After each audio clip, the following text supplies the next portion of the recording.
Well, hey there. Thanks for checking in on me. So if you were around last episode, we mounted our electric fuel pump and our pre-filter down next to our fuel tank. I ran the fuel line, got it started up to the frame, and I ran out of these little clamps. So these are just 5/8 inch insulated electrical clamps that I pick up at Home Depot. So I've got some more of those now. I'm going to slide under the Jeep today with the drill, the tap, and I'm going to tap some holes in the frame to mount these brackets. And while I do it, I'm going to put some littler ones there that I can run my wire through to bring my wires up front to power the fuel pump. So fuel line delivery, electrical lines, going to get all those run, and then at that point we should be ready to pretty much kind of bolt the tub down for good, and then turn our attention to both the twin stick shifter for the transfer case. Now that we'll have the tub in place, we'll have to figure out how they fit through the hole and where that rod needs to be to bring them up to where we want them. And I should be able to then start getting the rest of the stuff hooked up in the fuel system and get the engine kind of bolted back together and, build up the engine compartment. So let's tear into it and see what we can get done today, shall we?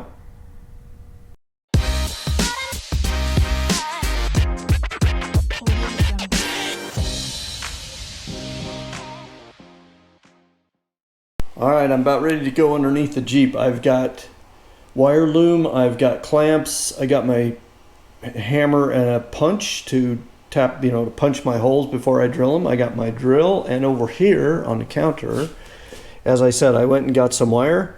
I got the ends crimped on and the cap pushed onto the wire ahead of it so I can get that onto the pump and then pull that cap down over it and seal them up.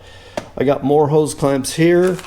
I got all my bolts. I got my tap and die in here, or my tap.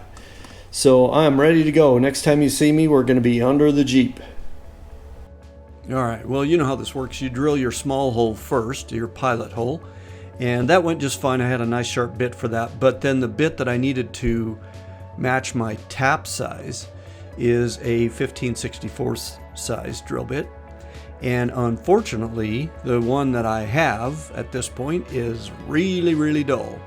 So I hung out under the Jeep there for 10 or 15 minutes and tried to see if I could kind of wear a hole through, or eventually the frame might get embarrassed and just let the thing go through on its own.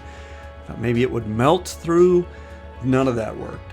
So it's time to abandon all hope, climb out from under the Jeep, and head bound to Home Depot to get me a new drill bit. All right, well, once I got a fresh drill bit down under there, everything went just fine. I could not make my T-bar handle fit on the tap and have any room to turn the thing. So basically I just did a crescent wrench routine on it. And if you're careful, you make sure that your crescent wrench stays tight, particularly on these really small taps, you can get it done. It's probably a little bit easier with a little bit bigger one, but I got the whole tap just fine and had to repeat that process on the other holes and wound up using the crescent wrench on all of them. So again, what I'm working with my clamps here are those electrical clamps that are kind of insulated hose clamps. And I'm using a 5/8 inch one on my fuel line and a 1/2 inch one on my 3/8 inch wire loom here. And I'm just running the bolt through both of them so that they're just completely offset of each other, which is kind of making my wire loom and my fuel line kind of run parallel to each other. So there we go, first one in place, and we're off and running.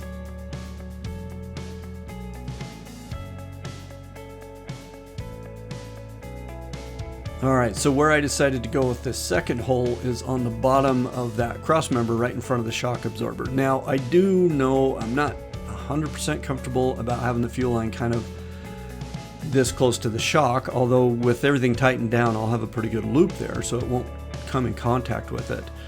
But I suppose that there's the risk that if someday we break that shock mount off, we could take out the fuel line at that point. But that's the only risk I really see, and I think it's manageable, so we're going to go with this.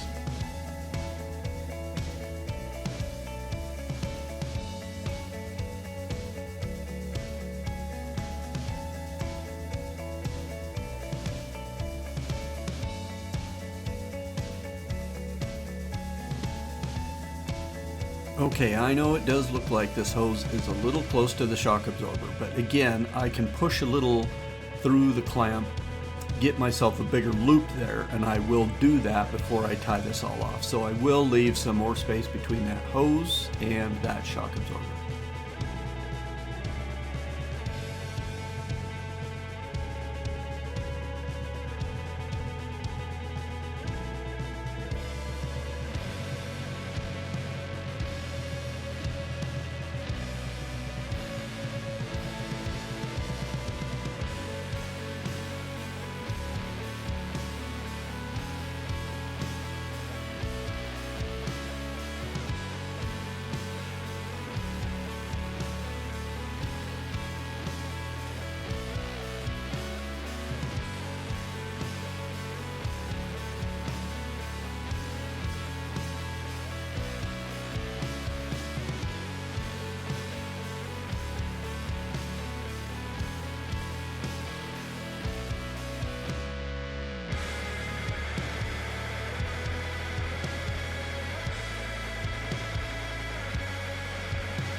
Okay, well, here we are under the Jeep, and I'll just show you what we've accomplished today. So my wiring is in wire loom and is fastened down at this part of this expansion plate for the longer tank. This is my fuel line that goes to the engine. This is my supply line out of the tank. So the wiring's all hooked up. The fuel lines are routed. Now, I did turn over a couple of these bolts, this one and this one, because they were facing down, and I was worried about chafe from my fuel lines here. This one I'm still worried about.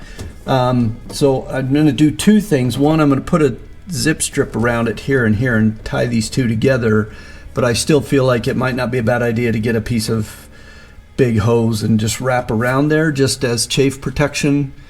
And then if we pan over here to the frame side, so electrical's coming up here, it's tied down in the same bolt hole that my fuel line is, came under the cross member here and tied myself up there, although it looks like I could tighten that up a smidge after I shove that back. So there we go. And lastly, up here to the frame, same thing, we're ready to go forward. Now, this is going to be a little tricky because we're not going to get all the way forward up there very easily.